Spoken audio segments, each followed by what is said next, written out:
children, I'm back with the next part of the video. The upper leg has thigh bone.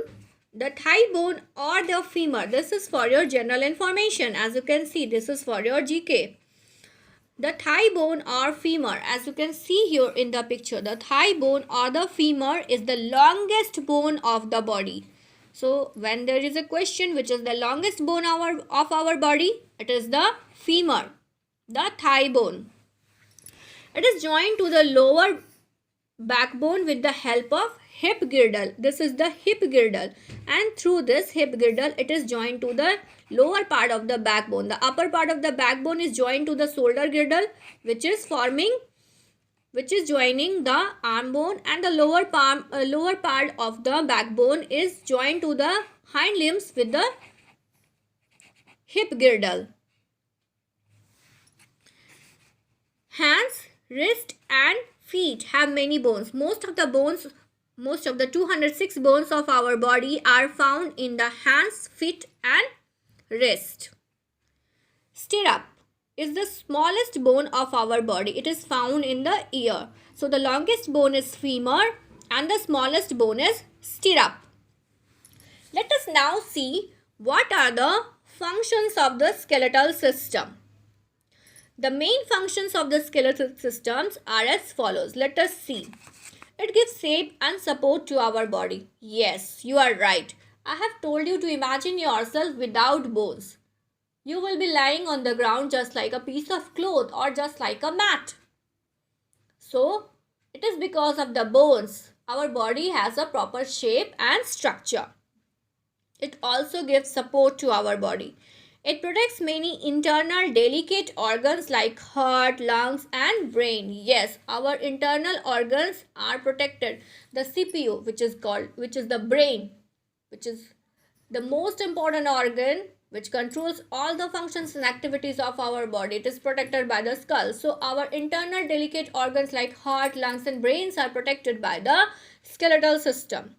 Some bones are hollow from inside and filled with soft matter called bone marrow. Blood cells are made in the bone marrow. We are getting continuous formation of blood in some of the bones, basically in the thigh bone and in the arm bone. New blood cells form. These are formed from the bone marrow. The thick liquid which is present inside the bone is known as bone marrow. And this bone marrow gives formation to the new blood cells. That is why there is no scarcity of blood in our body. It helps in the movement of different body parts. Yes, we are able to move our body parts with the help of bones only. Let us now read about the joints. A joint is a place where two bones meet. As you can see here in the picture, the bones are meeting each other. So the places where two bones meet, as you can see here again, the places where two bones meet is known as joint. At joints, the bones are held together by ligaments. Ligaments, as you can see here in the picture, the bones are held together by a stretchy band which is present here like this, and these stretchy bands are called ligaments. Ligaments are strong flexible bands of tissues. All the joints in our body except the joints in the skull are movable. Means the bones present in the joint present in the skull is immovable, which cannot be moved. But rest all the joints can be moved. Rest all the bones can be moved. There are 4 types of movable joints found in our body. First one is ball and socket joint. As you can see here in the picture, this is hip joint which shows the ball and socket joint. Look carefully here in the picture. You can see there is a ball like structure and there is a cup like structure. The ball like structure of one bone is getting fitted inside the cup like structure of the other bone, and it allows movement in all the directions. So that is why you can rotate your leg, you can rotate your arm. This ball and socket joint is present in the shoulder joint and in the hip joint. Next is the hinge joint. See, this is the elbow joint. You must have seen the doors joined to the wall. They are joined with a small steel structure and it allows movement in one direction only, either in the front or in the back. You cannot rotate the door in all the direction. So this type of joint is called hinge joint, and this joint is present in the elbow and in the knees. Fingers, toes, all these have hinge joints. Next is the pivot joint. This type of joint is found where the skull meets the top vertebrae of the vertebral column. Look here in the picture carefully. This is the pivot joint. As you can see, this is the joint of your neck. And this joint allows the head to move up, down and sideways. Up, down and sideways because of this joint. Next is the gliding joint. This type of joint is found in the wrist, ankles and between the vertebrae. It allows back to bend, twist and turn. It is the gliding joint which is found in the wrist. Therefore, you are able to hold your pen. Therefore, you are able to hold different kinds of things. If there will be hinge joint or pivot joint, you cannot hold the things with your hands, right? So, gliding joints are present in the wrist, in the feet, and they help in the holding of things. They help in the grasping of things. Next is the cartilage. See, joints are covered. Each joint, you must have observed during the rainy season what happens when you do not put oil to the joints of the door. They start to produce a silly sound. Same as our joints are covered with a liquidy substance present here. Elastic substance. This is not like that oil or the grease what we apply to the doors and windows. These are the elastic and tough substances at which the joints are covered. These are present, same, they work as the same. The oil is working in the joint of the doors.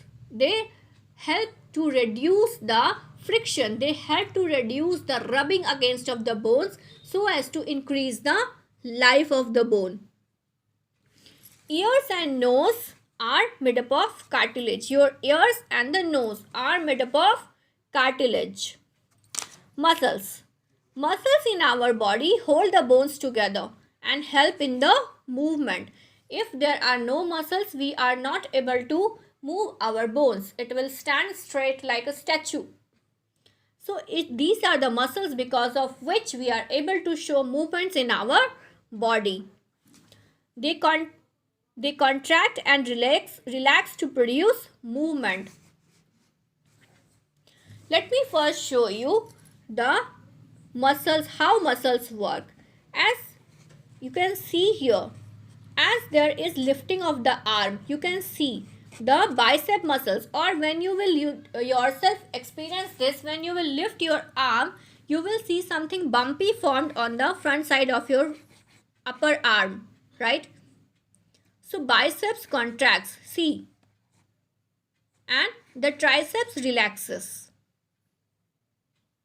But when the arm is released back to the original position, the bicep relaxes and the triceps contracts. Means the other muscles become smaller in size and the first muscles enlarge in size. This is how the bones move. There are more than 600 muscles in our body. Muscles are not directly attached to the bones. They are attached with the fibers called tendons. There are 3 types of muscles found in our body. First one is voluntary muscles. Means the movement of the muscles which are under our control. Like the movement of your lips, the movement of your lower jaw, the movement of your hands and feet. Do they move by their own or do they move continuously? No, they do not. We are moving, these bones are moving only when we want them to move, right? So these are voluntary muscles, means which the movement of which are controlled by our body. These muscles are present in our arms, legs, hands, feet, neck and shoulders. Voluntary muscles are also known as skeletal muscles. So please do not get confused. What are skeletal muscles or what are voluntary muscles? The movement of the muscles which are under our control are called voluntary or skeletal muscles. Next comes the involuntary muscles. These muscles are not under our control. They work on their own, like the breathing of your body, the digestion of your food. It goes on and on, the beating of your heart. It goes on and on and on even when you are sleeping. We cannot control the movement of these muscles. So, the muscles which are not under our control are called involuntary muscles, and these are also known as smooth muscles because we cannot move or we cannot show movement with our choices. They control breathing, flow of blood, movement of food in the alimentary canal, etc. Involuntary muscles are under the control of the brain and the spinal cord. All the muscles and brains are controlled by the brain, but some muscles can be moved only when we want them to move. Next are the cardiac muscles. The muscles in the heart are called cardiac muscles. They are involuntary in action. Yes, they are involuntary. They work continuously since the birth till the death. The muscles of the heart work all the time throughout our life. So here is a science bit. Sartorius is the longest muscle found in the human body. Sartorius. Now let us see how can we keep our bones and muscles healthy. To keep our bones strong, we should take food rich in calcium like banana and milk. Most of the children, they do not like to drink milk. They do not like to eat green vegetables. But to maintain the proper bones, maintain the proper health of the bones, you need to drink 2 glasses of milk every day. Always sit straight and walk erect to keep the backbone healthy. See here in the picture. You should sit erect. Exercise regularly. Playing outdoor games is also good for the bones and muscles. So let us quickly revise what we have read in this chapter. Our body consists of different organ systems. Yes, there are different organ systems. The skeletal system is the framework of bones of different shapes and sizes. Yes, there are 206 bones which together form a framework which gives proper shape and structure to our body. And this total framework of bone is called skeletal system. The skull, made up of 22 bones, protect the brains. The backbone is made up of 33 vertebrae, means small bones, protects the spinal cord. The skeletal system helps in the movement of different parts of our body. Yes, because of the skeletal, because of the bones, we are able to move our body. There are 4 types of movable joints. What are they? Ball and socket joint, hinge joint, pivot joint and gliding joint. Also, there are 3 types of muscles in our body. Involuntary, which cannot be controlled by our wishes, by our choices, like the heart muscles, the flow of blood, the breathing. The voluntary muscles, which the movement of which muscles are under our control, like the movement of hands, legs, they will move only when we want them to move, right? And next are the cardiac muscles. The muscles present in the heart are called cardiac muscles. Hope you have understood the chapter well. Please visit the school website for further informations and details. Thank you, children.